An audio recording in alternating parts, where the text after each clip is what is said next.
ఒకటే ఆ Revanth Reddy black mailer. వాడు బతికేంది గోడల మీద రాష్ట్రోడు. ప్రింటింగ్ ప్రెస్ ఉన్నది వానికి. వాడు ఇవాళ 500 కోట్లతోటి ఇల్లు కట్టి కోట్ల ఆస్తులు సంపాదించి మన వాళ్ళని తీర్తాడు. వాడు పిచ్చి కుక్క, వాడు బ్లాక్ మెయిలర్. వాడు మాట్లాడుతా అంటే మనం సహించేది లేదు. నేను ఒకటే కేటీఆర్ని, కేసీఆర్ గారిని, మమ్మల్ని అందరినీ విమర్శిస్తాడు. వాడు ఒకటే ఈరోజు మన అందరం కూడా కాంగ్రెస్ పార్టీ ఉన్నప్పుడు ఎంత నాశనమైంది రైతులు, భూపాలపల్లి జిల్లా ఎంత నాశనమైంది. వాడు ఏ పార్టీలో పోతే ఆ పార్టీ నాశనం అయ్యే రేవంత్ రెడ్డికి బుద్ధి చెప్పవలసిన బాధ్యత మనందరి మీద ఉన్నది. ఆయన మీద తిరిగేటోళ్ళు ఎవరు? ఒకడు జైలుకు పోయి వచ్చినాడు పక్కగా, కోడలు చంపిన దాంట్లో ఒకడు జైలుకు పోయి వచ్చినాడు ఒకడున్నాడు. ఒకడున్నాడు. ఇంకోడు 10 సార్లు 5 మర్డర్లు చేసి బ్లాక్మెయిల్ చేసి పోయినాడు. ఒకడు జైలుకు పోయినాడు పక్కకేముంటాడు. ఇంకోడు ల్యాండ్ కబ్జాలో మర్డర్ చేసినాడు, ఇంకోటి కబ్జాలు ఉంటాడు.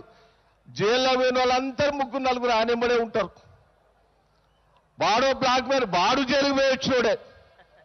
ఈ జైలుకు పోయి వచ్చిన దొంగలంతా మీటింగ్ పెడితే మనం విందామా? ఈ రోజు మన స్టేజ్ మీద ఉన్న వాళ్ళు ఇక్కడ ఉన్నారు.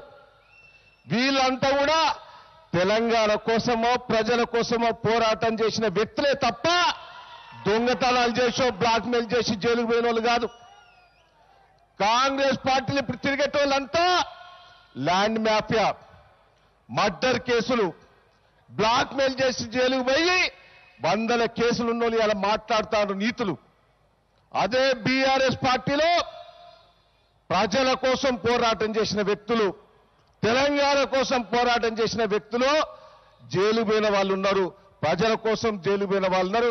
వాళ్ళు ప్రజల దోపిడీ చేసి జైలు పోయిన వాళ్లకు జవాబు చెప్పవలసిన బాధ్యత మనందరి మీద ఉన్నదని కూడా ఈ సందర్భంగా మీకు తెలియజేస్తున్నా. పౌరుషంగా ఈ గడ్డ మీద భాగవతాన్ని రాసిన బమ్మెర పోతన్న లాంటి ఈ గడ్డ మీద పెన్ను చేతికిచ్చి లేదా పలక బలపం ఇచ్చి చేతిలో పెడితే ఓనమాలు రాయలేనోడు, ఏబిసిడీలు రానోడు ఈడ ఎమ్మెల్యే అయ్యిందంటే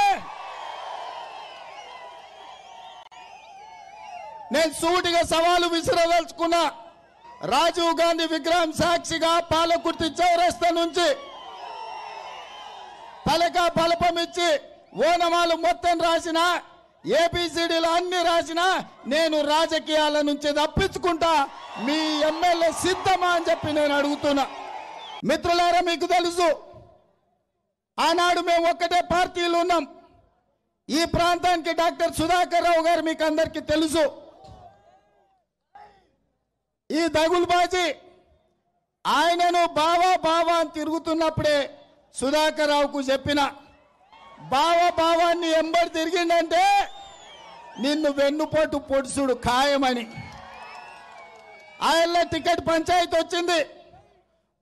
నాకొద్దు బావా, టికెట్ నీదే, మీ నాయన నీకే ఇయ్యమన్నాడు, నువ్వే పాలకుర్తి నుంచి ఎమ్మెల్యేకు నిలబడని సుధాకర్ రావుని నమ్మించిండు. బావ కాళ్ళల్లో ఆనందం చూడడానికే బావకు టికెట్ ఇస్తా అని చెప్పినప్పుడే ఇది పచ్చి అబద్ధం, పచ్చి మోసం, దగులుబాజీ దయాకర్ రావు నిన్ను నట్టేట మునుస్తాడని నేను సుధాకర్ రావుకు చెప్పిన. కానీ నమ్మలే.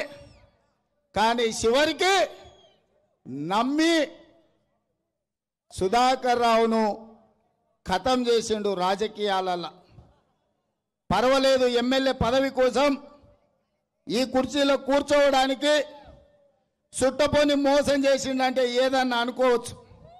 కానీ 2014లో తెలుగుదేశం పార్టీ టికెట్లు ఇవ్వమంటే కింద మీద చేసి గోలుమాలు చేసి చంద్రశేఖర్ చెప్పినోనికి టికెట్లు ఇచ్చి గెలవాల్సిన సీట్లు ఓడగొట్టి పొత్తులో బీజేపీ తీసుకోవాల్సిన టీడీపీ తీసుకొని టీడీపీ తీసుకోవాల్సిన సీట్లు బీజేపీకి ఇచ్చి ఈ దగులుబాజీ చంద్రశేఖర్ రావు ముఖ్యమంత్రి కావడానికి ఈ ఊసరవెల్లి దయాకర్ రావే సహకరించాడు.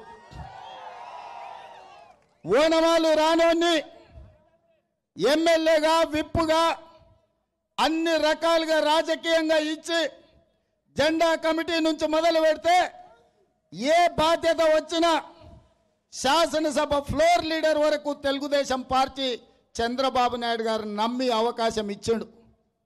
కానీ సాటి కులపోడనో సుట్టపోడనో లేదా కోవర్ట్ ఆపరేషన్ల అలవాటుతోనో తెలుగుదేశంలో ఉండి టీఆర్ఎస్ కు సహకరించి ఇవాళ ఈ గడ్డ మీద తెలుగుదేశం పార్టీ లేకపోవడానికి ఈ పార్టీ మీద కుట్ర చేసి ఈ పార్టీ జెండా ఈ గడ్డ మీద నుంచి పీకించిన దుర్మార్గుడు ఎర్రబల్లి దయాకర్ రావు.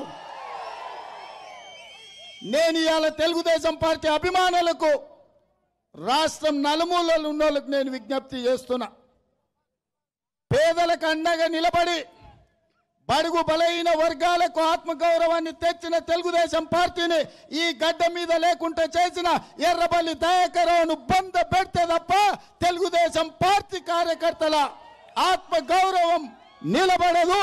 దందాలకు మారు పేరు దయాకర్ రావు అని చెప్తున్నాడు. ఉండరా నాయన ఉండు చెప్పినాడు. ఇవాళ వాగు వచ్చేటప్పుడు చూసిన దేవరూపల వాగు చెక్ డ్యాములు కట్టిండన్నాడు 6. దాని వెనకాల ఇసుక దోపిడీ ఉన్నదని అక్కడ రైతులు చెప్తున్నారు. ఇట్లాంటోడు ఇవాళ కేసీఆర్ అనుకుంటుండు నాకు నమ్మిన బంటు దయాకర్ అని. నాకు ఒక ఆయన చెప్తుండే దయాకర్ ఇద్దరు కలిసి దయాకర్ కేసీఆర్ కలిసి మేడారం అడవుల్లో విహారయాత్రకు పోయిరట. విహారయాత్రకు పోయి తిరుగుతుంటే సమ్మక్క సారలమ్మని దర్శనం చేసుకొని జంపన్న వాగులో నీళ్లు తాగి అడవిలో అట్లా తిరుగుతుంటే చెట్టు కింద కూర్చొని సేదరు తీరుతుంటే పులి గాండ్రింపు వినిపించిందంట. పులి గాండ్రింపు వినిపించగానే దయాకర్ రావు నైకీ షూ తొడుక్కుంటున్నాడట కొత్తవి. కేసీఆర్ అడిగిండంట ఏం దయాకర్ నైకీ షూ వేసుకుంటున్నావు పులి కంటే స్పీడ్ గురుకుతావా అని. అంటే దయాకర్ రావు నవ్వి చెప్పిండంట పులి కంటే స్పీడ్ గురకాల్సిన పని లేదు చంద్రశేఖర్, నీకంటే స్పీడ్ గురికితే చాలు, నేను పులి తింటే నేను ఉరికిపోతా అని చెప్పిండట. అందుకే చంద్రశేఖర్కు చెప్పదలుచుకున్నా, నువ్వు దయాకర్ను నమ్మినా అనుకుంటున్నావేమో. రాజకీయ భిక్ష పెట్టిన తెలుగుదేశాన్ని కోవర్టు ఆపరేషన్లతోని ఖతం చేసిండంటే నువ్వు మంత్రి పదవి కాదు, నువ్వు తాగి పండుకున్నప్పుడు నీ కిడ్నీలు కూడా ఎర్రబల్లి దయాకర్ రావు అమ్ముకుంటాడు. నమ్మక ద్రోహి అంటేనే దయాకర్ రావు అంటేనే నమ్మక ద్రోహి. అట్లాంటి నీ మంత్రివర్గంలో పెట్టుకున్నావంటే ఎన్నడైనా నువ్వు బోర్ల వండుకున్నప్పుడు నీ కిడ్నీలు అమ్ముకునేది ఆయననే అని చెప్పి నేను ఈ వేదిక మీద నుంచి చెప్పదలుచుకున్నా. ఇక మిత్రులారా, ఇవన్నీ చర్చలు బాగానే ఉన్నాయి. ఇక ఆయన గురించి రాస్తే రామాయణం, చెబితే భాగవతం. తెల్లారిన దాకా చెప్పినా కూడా ఈ భాగవతం ఒడవది. హెడ్ క్వార్టర్లో రాజ్యాంగ ప్రదాత డాక్టర్ బాబాసాహెబ్ అంబేద్కర్ విగ్రహం లేదు.